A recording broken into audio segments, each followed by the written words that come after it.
Hello bachcho, let's read the question. Question here says, what are the uses of red list? Name the 8 red list categories of species. So for this question, our key concept would be red list, या हम बोल सकते हैं red data list. Red data list. So red data list या red list, ये क्या होती है? These are the red list, और हम बोल सकते हैं IUCN red list of threatened species. IUCN, that is International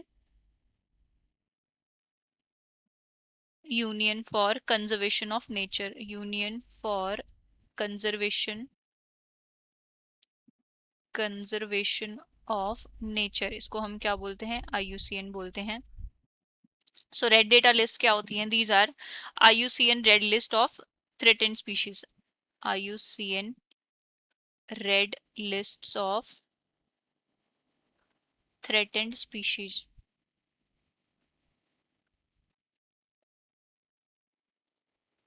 And this list was founded in 1964. And ये जो है किस लिए काम करती है? It works for the conservation of species. और हम क्या बोल सकते हैं? ये एक तरीके की रिपोजिटरी होता है which found the global status of conservation of biological species. Conservation of biological species. ये क्या करते हैं? ग्लोबल लेवल पे स्पीशीज कंजर्वेशन के लिए काम करते हैं. And it is the main authority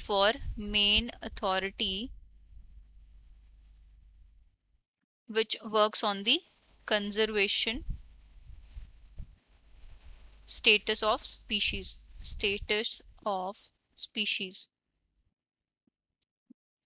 and usually ये क्या करती हैं? Means different countries and different organisations के थ्रू जो है कुछ रेड लिस्ट पास की जाती है, रीजनल रेड लिस्ट पास की जाती हैं, जो कि क्या करती हैं? किसी भी स्पीशीज का which assess the risk of extinction. Means different species के एक्सटिंक्शन के रिस्क को जो है कैलकुलेट करती हैं. एंड कुछ डिफरेंट ऑर्गेनाइजेशंस इससे एसोसिएटेड होते हैं. एंड वो लिस्ट जो है फाइनली रेड लिस्ट के अंदर जाके कंपाइल होती है. एंड देन उसके बेस पर डिसाइड किया जाता है कि कौन कौन सी स्पीशीज जो है एक्सटिंक्शन के वर्ज पे हैं. तो ये रेड लिस्ट का काम होता है. तो अब इसके हम यूजेस की बात कर लेते हैं. कुछ यूजेस ऑफ रेड लिस्ट. तो इसके क्या क्या यूज हो सकते हैं? नंबर 1 यूज होता है to aim the urgency of conservation issues. To aim the urgency of conservation issues. Conservation issue to public and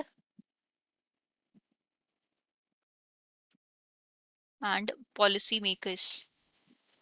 means अगर हमारे पास प्रॉपर डेटा होगा कि कौन कौन सी स्पीशीज जो है which are on the verge of extinction, तो हम इजीली जो है बहुत सारी कुछ पॉलिसीज को बना सकते हैं. एंड हमें पता लग जाएगा कि कहाँ कहाँ पे जो है हमें कंजर्वेशन की रिक्वायरमेंट है. तो ये रेड लिस्ट का एक फंक्शन होता है. And next is to help international communities to reduce the species extinction. To help international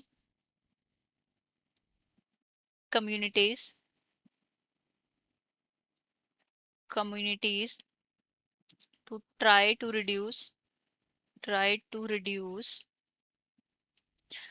species extinction को जो है हम इसकी हेल्प से कम कर सकते हैं. एक्सटिंक्शन. एंड क्या हो सकता है? To provide scientific information, provide scientifically authentic information on the status of species, and subspecies, and subspecies at global level. Means कोई भी स्पीशीज जो है वो ग्लोबली किस स्टेटस पे है वो हमें इसके थ्रू पता लग जाता है. At a global level. And lastly to provide information. To provide, और क्या करता है ये? to provide information, to guide actions, to guide actions, to conserve biological diversity, biological diversity को जो है कंजर्व करने में हेल्प करता है, कंजर्व बायोलॉजिकल डाइवर्सिटी। सो ये कुछ यूजेस हैं रेड लिस्ट के। अब हमें क्या करना है, we have to name the categories of red list. So it has different, इसकी जो है 9 कैटेगरीज हैं। अब हम उनको नेम करेंगे। सो कैटेगरीज में सबसे पहले हमारे पास है दैट इज एक्सटिंक्ट। एक्सटिंक्ट को हम क्या लिखते हैं, ई एक्स। सो ये जो है वो होते हैं no known individuals remaining, means ये जो है कंप्लीटली एक्सटिंक्ट हो चुके हैं, जो भी नॉन इंडिविजुअल्स थे वो कोई भी अब बचे नहीं है। दूसरे होते हैं हमारे पास extinct in the wild, extinct in the wild, जिसको हम लिखते हैं ई डब्ल्यू से। एंड ये जो है वाइल्ड स्पीशीज जो है वो कंप्लीटली एक्सटिंक्ट हो चुकी हैं, कुछ प्रेजेंट हैं जो कि कैप्टिविटी में प्रेजेंट हैं, जहां जो कि हमारी कंजर्वेशन कुछ साइट्स होती हैं वहां पे से प्रोटेक्टेड है। And third one is critically endangered, critically endangered, and जिसको हम लिखते हैं सी आर से। मीन्स ये क्या है, एक्सट्रीम रिस्क पे हैं at the extinction in the wild, means these are at extreme risk extinction in the wild. And fourth one है हमारे पास इंडेंजर्ड, इंडेंजर्ड, इंडेंजर्ड है को लिखते हैं हम ई एन से। एंड इंडेंजर्ड में क्या होती है, ये स्पीशीज होती है at the high risk of extinction in the wild, ये क्या होती हैं, हाई रिस्क पे होती हैं वाइल्ड में एक्सटिंक्शन होने के। एंड क्रिटिकली इंडेंजर्ड होती हैं वो और ज्यादा रिस्क पे होती है, इंडेंजर्ड से भी ज्यादा। एंड फिफ्थ वन है हमारे पास वल्नरेबल, वल्नरेबल या जिसको हम लिखते हैं वी यू से लिखते हैं। एंड वल्नरेबल में क्या होता है, these are at high risk of endangerment in wild, means ये किसके ऊपर, endangerment के high risk पे होती हैं। एंड endangered वाली किस पे होती हैं, extinction के high risk पे होती हैं। एंड सिक्स्थ है हमारे पास that is near threatened, near threatened, and इसको हम लिखते हैं एन टी से लिखते हैं। एंड ये क्या होती हैं, likely to become endangered in the near future, means near future में ये जो है endangered कैटेगरी में जा सकती। And seventh is least concern, least concern, इसको हम लिखते हैं LC। ये क्या होती हैं, लोएस्ट रिस्क पे होती हैं, एंड ये किसी भी रिस्क की कैटेगरी को क्वालिफाई नहीं करती। And generally widespread and abundant taxa are included in this category, जो इसके अंदर वो कैटेगरीज होती हैं जो वाइड स्प्रेड होती हैं, ग्लोबली काफी प्रोमिनेंट अमाउंट में प्रेजेंट होती हैं, और इनका जो है एंड इनके ऊपर बहुत कम चांसेस होते हैं to get extinct. And eighth one is data deficient, data deficient, deficient, और इसको हम लिखते हैं DD से।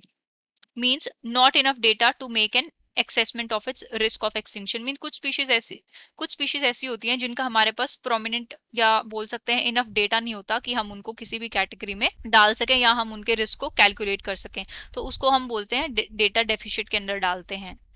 एंड नाइन्थ वन होता है not evaluated, not evaluated, not evaluated is NE, and इसके अंदर क्या होता है, has not been evaluated against the criteria, means जो क्राइटेरिया हमने सेट किए हैं उनके अगेंस्ट कुछ ऐसी भी स्पीशीज हैं जिनको हमने अभी तक इवेल्युएट नहीं किया, तो उसको हम डालते हैं नॉन इवेल्युएटेड में। सो ये जो है 9 डिफरेंट कैटेगरीज होती हैं रेड लिस्ट की। एंड हमें कोई भी 8 कैटेगरीज को रेड लिस्ट की नेम करना था, तो हम जो है स्टार्टिंग वाली 8 को इंक्लूड कर सकते हैं, नॉट इवेल्युएटेड को हटा सकते हैं। बेसिकली हमें स्टार्टिंग वाली 8 जो लेनी होती है डेटा डिफिशिएंट तक, बट अभी नाइन्थ वाली जो है वो भी इंक्लूड की जाती है, बट हमें क्वेश्चन में 8 पूछा था तो हम 8 तक स्टेट कर सके। So this was the explanation for the question, I hope you have understood it well, best of luck and thank you.